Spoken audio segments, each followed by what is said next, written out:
সৰু আলুগুটি খাই সকলোৱে ভাল পায় আৰু মোৰ ছোৱালীহঁতে চয়াবিন সৰু আলুগুটি এইবিলাক ভাজি দিলে ভাল পায়। সেইকাৰণে আজি সৰু আলুগুটিও কাটি লৈছোঁ, চয়াবিনো ভালদৰে গৰম পানীত ধুই এনেকৈ মিহলাই লৈছোঁ। এতিয়া এইখিনি তেলত ভাজিম। লগতে পাপৰ খায়ো ভাল পায়, পাপৰখিনিও ভাজি থৈ দিছোঁ। পাপৰো মই মিহলাই দিব লাগিব পিছত, এইখিনি ভজা হৈ গ'লে। এতিয়া বেলেগ তৰকাৰী কাটোতে যিমান সময় লাগে এইবিলাক তৰকাৰীত অলপ সময় লাগে বাৰু। আলুগুটি আৰু চয়াবিন ভাজিছোঁ। ইয়াতে মই অকণমান হালধি দিলোঁ, জোখমতে অলপ নিমখ দিছোঁ। অকণমান সময় এইখিনি ভাজিম আৰু এইখিনি ভাজি আছোঁ। আৰু ইয়াতে মই জিৰা গুড়ি অলপ দিলোঁ আৰু লগতে জালুকৰ গুড়ি অলপ দিলোঁ।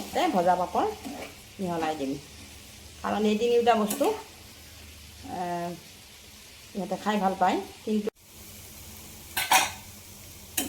চয়াবিন আৰু আলু মিহলাই ভাজি লোৱাৰ পিছত পাপৰ মিক্স কৰি দিছোঁ। এইখন ভাজি খুব সুন্দৰ লাগে, দালি আৰু ভাতৰ লগত বেছিয়ে ভাল লাগে আৰু।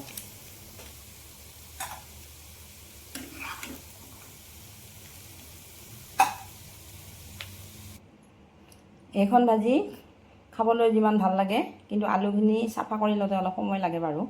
আলু চয়াবিনখিনিও তৎক্ষণাতে হয় বাৰু, কিন্তু আলুখিনি চাফা কৰোঁতে সময় লাগে।